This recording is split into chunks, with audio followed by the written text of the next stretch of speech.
This is day one of building on our bus. So right here I'm actually pulling out all of the side edges because the carpet is crimped right under it.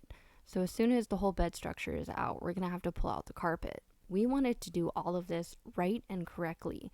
And so we wanted to start with a completely blank canvas to put our imprint into the whole idea of this bus build. Ran into our slightly first problem.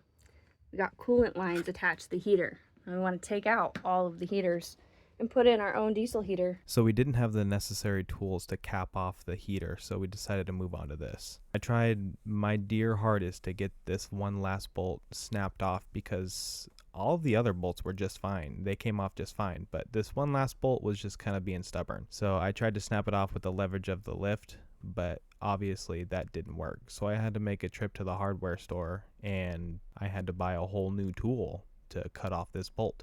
I had to leave and then I come back and this is all pulled out. So the second problem we ran into is this rubber flooring from the school district.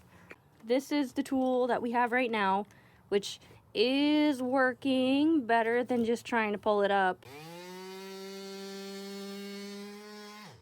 It's just going right through it. If you guys have any ideas, let us know. And the whole reason why we actually need to pull the rubber off of the floor is because we need to make sure that there's no rust underneath. But the rubber is keeping the entire floor intact. So we have to pull it out to figure out what is under those boards. And as you can see here, this board doesn't look too terrible, but considering it was next to the door, it makes sense why it looks like that. And we can easily assume that the rest of the floor looks perfect, but we still have to make sure because we want to do everything right. And not only was the rubber an issue, but there were also so many screws in this floor. Like not just in the rubber, but you can see these tracks right here. There is a screw in every like 4 or 5 inches, and some of them were even stripped out.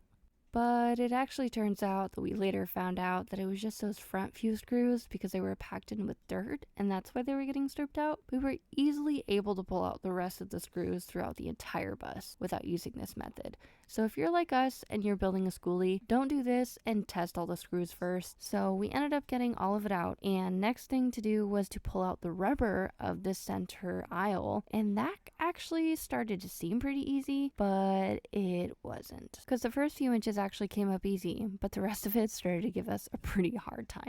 Well, it's the end of day one.